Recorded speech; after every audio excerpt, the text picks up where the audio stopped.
ഷമാസെ നമസ്കാരം. നമസ്കാരം. നമസ്കാരം. ഷമാസെ, ഇപ്പോ അല്പം മുമ്പ് നമ്മൾ കണ്ട ഒരു ഞെട്ടിപ്പിക്കുന്ന ദൃശ്യങ്ങളാണ്. കുന്നംകുളത്ത് പോലീസ് സ്റ്റേഷനിൽ ഒരു ചെറുപ്പക്കാരനെ മഫ്തി വേഷത്തിലുള്ള പോലീസുകാർ ഉൾപ്പെടെ മൃഗീയമായി മർദ്ദിക്കുന്നത്. ആ ചെറുപ്പക്കാരൻ എന്ത് തെറ്റ് ചെയ്തിട്ടാണെങ്കിൽ പോലും ജനമൈത്രി പോലീസ് എന്ന് പറഞ്ഞാൽ ഇങ്ങനാണോ? ഇവിടെ നടക്കുന്നത് പോലീസ് രാജ് അല്ലേ? ഇത് നമ്മൾ പുറത്ത് കണ്ട ഒരു ദൃശ്യം മാത്രം. എന്താണ് ഒരു യുവ നേതാവെന്ന രീതിയിൽ താങ്കൾക്ക് ഈ പോലീസ് രാജിനെ കുറിച്ച് പറയാനുള്ളത്? ഇപ്പൊ പുറത്തു വന്നിരിക്കുന്ന ദൃശ്യങ്ങൾ എന്ന് പറയുന്നത് കേരളത്തിന്റെ പൊതു മനസാക്ഷിയെ തന്നെ ഞെട്ടലിലേക്ക് മാറ്റുന്ന ഒരു ഗൗരവമുള്ളൊരു കാര്യമാണ്. കാരണം കേരളത്തിലെ ഒരു പോലീസ് സ്റ്റേഷനിൽ നടക്കുന്നത് ഇങ്ങനെയാണ്, കേരളത്തിലുള്ള പോലീസ് സ്റ്റേഷനുകളിൽ നടക്കുന്നത്, അതിന് ഏത് കേസിൽ പിടികൂടുന്ന ആളുകളാണെങ്കിലും കൊടും കുറ്റവാളികളാണെങ്കിലും അവരോടുള്ള ഒരു സമീപനം ഇങ്ങനെയാണ് പോലീസിൻ്റെത്. പോലീസുകാർ ഈ പറയപ്പെട്ട എണ്ണം പറഞ്ഞ ക്രിമിനലുകളെ വെല്ലുന്ന രീതിയിലുള്ള സംവിധാനമായി പോലീസ് സംവിധാനം മാറുന്നു എന്ന വളരെ ആശങ്കയുണർത്തുന്ന ഒരു ചോദ്യം കൂടിയാണ് ഈ ദൃശ്യങ്ങളിലൂടെ നമുക്ക് ചോദിക്കേണ്ടി വരുന്നത്. കാരണം നിങ്ങൾ തന്നെ നോക്കുക, എത്രത്തോളം മൃഗീയവും ക്രൂരവുമായ രീതിയിലാണ് ആ പോലീസുകാർ ഈ പറയപ്പെട്ട സുജിത്തിനെ കൈകാര്യം ചെയ്യുന്ന ദൃശ്യങ്ങൾ നമ്മൾ കാണുന്നത്.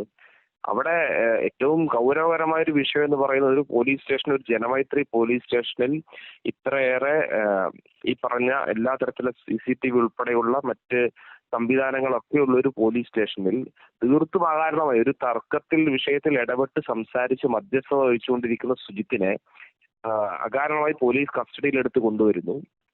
കസ്റ്റഡിയിലെടുത്ത് കൊണ്ടുവരുന്ന ദൃശ്യം ഉൾപ്പെടെ നമുക്ക് കാണാൻ വേണ്ടി കഴിയും. ആ ജീപ്പിൽ നിന്ന് ഈ പറയപ്പെട്ട സുജിത്തിനെ ഇറക്കുന്ന സമയത്ത് അടിവസ്ത്രത്തിലാണ് സുജിത്തിനെ പുറത്തിറക്കുന്നത്. അവസാനം മുണ്ട് ഉടുത്ത് സ്റ്റേഷനകത്തേക്ക് കയറുന്ന സമയം മുതൽ ഈ പോലീസുകാരൊക്കെ ആ സ്റ്റേഷനിൽ വർക്ക് ചെയ്യുന്ന ആളുകളാണ്.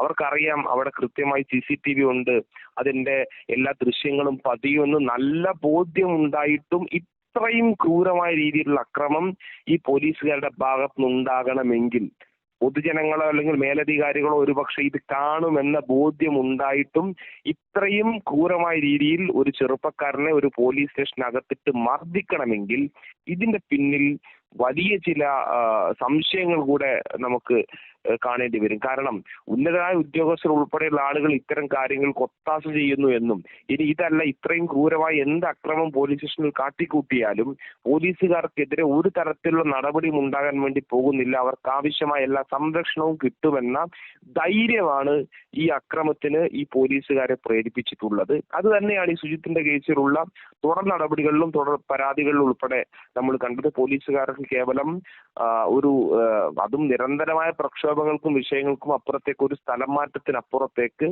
ഒരു നടപടിയും ഇത്രയും ക്രൂരമായ അക്രമത്തിന്റെ പേരിൽ അന്ന് ഈ വിഷയം 2023 നടന്ന പിന്നാലത്തിന് നിവർത്തിക്കെട്ടിന്റെ പേരിൽ ഉണ്ടായിട്ടില്ല എന്നുള്ള ഒരു വശം. മറ്റൊന്ന്, ഇത്രയും ഗൗരവമുള്ള ഒരു ദൃശ്യം പുറത്തു വരുന്നൊരു ഘട്ടം, അത് എത്ര പ്രയാസപ്പെട്ട് വിവരാവകാശ നിയമത്തിന്റെ ഉൾപ്പെടെയുള്ള എല്ലാ സാധ്യതകൾ ഉപയോഗപ്പെടുത്തി, കോടതിയെ ഉപയോഗപ്പെടുത്തി ആ രീതിയിലാണ് ഈ ദൃശ്യം ഇന്ന് പുറത്തു വന്നിട്ടുള്ളത്. അപ്പോ ഒരുപക്ഷെ ഇതുപോലെ ദൃശ്യങ്ങൾ പുറത്തു വരാത്ത എത്രയോ അക്രമങ്ങളും എത്രയോ ക്രൂരമായ സംഭവങ്ങളും കേരളത്തിൽ ഇതുപോലുള്ള സമാനമായ പല പോലീസ് സ്റ്റേഷനുകളും നടക്കുന്നുണ്ടാവാം. അതൊക്കെ പരിശോധിക്കപ്പെടേണ്ടിയിരിക്കുന്നു. ഇത്രയും മൃഗീയമായി കായികപരമായി പ്രതികളായാലും ഇനി സ്റ്റേഷനിൽ ചെന്നെത്തുന്ന ആളുകളായാലും സാധാരണക്കാരായ ജനങ്ങളെ അവരുടെ എല്ലാ തരത്തിലുള്ള അവകാശങ്ങളെയും, മൗലികമായ അവകാശങ്ങളെ, മനുഷ്യാവകാശങ്ങളെ എല്ലാം ഹനിച്ചുകൊണ്ട് ഇങ്ങനെ കൈകാര്യം ചെയ്യുന്ന പോലീസ് സേനാംഗങ്ങൾ കേരള പോലീസിന് അപമാനമാണ്. ഒരു നിമിഷം പോലും ഇത്തരം ആളുകൾ ആ സേനയിൽ അവരെ വച്ചുപൊറുപ്പിക്കാൻ വേണ്ടി കഴിയില്ല, അത് അംഗീകരിക്കാൻ വേണ്ടി കഴിയില്ല. ഉചിതമായ നടപടി അക്കാര്യത്തിൽ ഏതെങ്കിലും കണ്ണിൽ പൊടിയിടുന്ന ഈ പറഞ്ഞ ജനങ്ങളുടെ കണ്ണിൽ പൊടിയിടുന്ന ഈ ദൃശ്യങ്ങൾ പുറത്തു വന്നതിന്റെ അടിസ്ഥാനത്തിൽ കേവലം ആളുകളെ തെറ്റിദ്ധരിപ്പിക്കുന്നതിന് വേണ്ടിയിട്ടുള്ള ഒരു നടപടി അല്ല ആവശ്യം. മാതൃകാപരമായ ഏറ്റവും കർശനമായ നടപടി ഇക്കാര്യത്തിൽ ഉണ്ടാകണം. അത് ഉണ്ടാകാത്ത പക്ഷം കേരളത്തിന്റെ പൊതുസമൂഹത്തിന്റെ, അത് രാഷ്ട്രീയത്തിനപ്പുറത്തേക്ക്, ഇത് ഈ പറയപ്പെട്ട സുജിത്തിന്റെ രാഷ്ട്രീയ പശ്ചാത്തലമോ രാഷ്ട്രീയ പാർട്ടിയോ അതൊന്നുമല്ല ഇവിടെ പ്രസക്തി. ഒരു മനുഷ്യൻ, ഒരു വിഷയത്തിൽ ഒരു പൊതുപ്രവർത്തകൻ പ്രത്യേകിച്ച് ഇങ്ങനെ ഒരു നിരന്തരം പല വിഷയങ്ങളും ഉണ്ടാകുന്നത്. ഷമാസ, ഇതിന് ഉത്തരം പറയേണ്ടത് മുഖ്യമന്ത്രിയല്ലേ? ആഭ്യന്തര വകുപ്പ് കൈകാര്യം ചെയ്യുന്നത് മുഖ്യമന്ത്രിയല്ലേ? അദ്ദേഹത്തിന്റെ ഓഫീസ് നേരിട്ടാണ് പല കാര്യങ്ങളും ഇടപെടുന്നത്.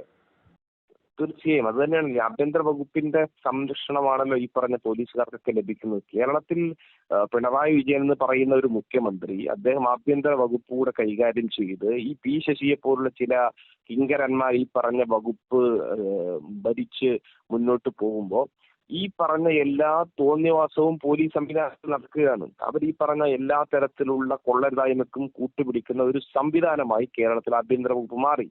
അതുകൊണ്ട് തന്നെ ഇതിന്റെ ഉത്തരവാദിത്വത്തിൽ നിന്ന് ഇത്രയും ക്രൂരമായൊരു മർദ്ദനം കേരളത്തിലെ ഒരു പോലീസ് സ്റ്റേഷനകത്ത്, കുന്നംകുളം പോലീസ് സ്റ്റേഷനകത്ത് നടന്നു എന്നതിന്റെ ഉത്തരവാദിത്തത്തിൽ നിന്ന് ഈ പറയപ്പെട്ട പോലീസുകാരോടൊപ്പം തന്നെ കേരളത്തിന്റെ ആഭ്യന്തര വകുപ്പ് കൈകാര്യം ചെയ്യുന്ന മുഖ്യമന്ത്രി ഉൾപ്പെടെയുള്ള ആളുകൾക്ക് ഒഴിഞ്ഞു മാറാൻ വേണ്ടി കഴിയില്ല. മുഖ്യമന്ത്രി അക്കാര്യത്തിൽ മറുപടി പറയണം. അത് മറുപടി പറയേണ്ടി വരുന്ന സാഹചര്യം കൂടിയുണ്ട്.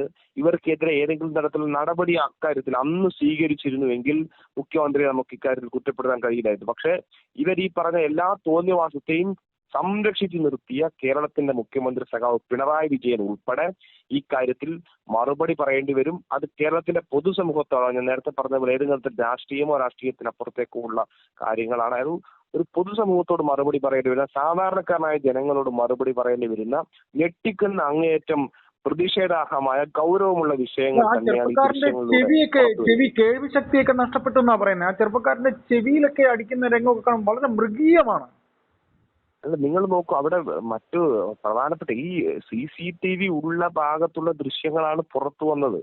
ഇതില്ലാത്ത പിന്നെ അവിടെ ഒരു പോലീസുകാരൻ ഈ ദൃശ്യത്തിൽ വടിയെടുത്ത് പോകുന്നത് ഉൾപ്പെടെയുള്ള കാണുന്നില്ല. അങ്ങനെ വടിയെടുത്ത് അടിക്കുന്ന ദൃശ്യങ്ങൾ നമ്മൾ കാണുന്നില്ല. ഇതിലും മൃഗീയമായ അക്രമങ്ങൾ ഈ പറയപ്പെട്ട ചെറുപ്പക്കാരൻ അവിടെ, ഈ സുജിത്ത് അവിടെ നേരിട്ടിട്ടുണ്ട് എന്നാണ് മനസ്സിലാക്കുന്നത്. അദ്ദേഹത്തിന്റെ ഈ ചെവി കർണവടം അടിച്ച് തകർത്ത് അദ്ദേഹത്തിന്റെ കേൾവി നഷ്ടപ്പെടുന്നു.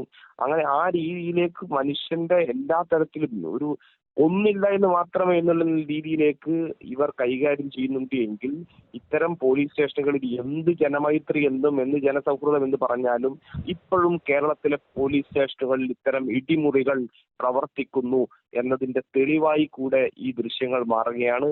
അതുകൊണ്ട് നമുക്ക് ഒരു തരത്തിലും കേരളത്തിന്റെ മനസാക്ഷി മരവിച്ചിട്ടില്ലാത്ത കേരള സമൂഹത്തിന് കണ്ടു നിൽക്കാൻ കഴിയുന്ന ഒന്നല്ല ഈ ദൃശ്യങ്ങൾ. അതുകൊണ്ട് ഈ ദൃശ്യത്തിന്റെ ഗൗരവം, ഈ സംഭവത്തിന്റെ ഗൗരവം അത് ഉൾക്കൊള്ളാൻ സാക്ഷാൽ പിണറായി വിജയൻ തയ്യാറാകണം. കേരളത്തിന്റെ ആഭ്യന്തര വകുപ്പ് കൈകാര്യം ചെയ്യുന്ന പിണറായി തയ്യാറാകണം.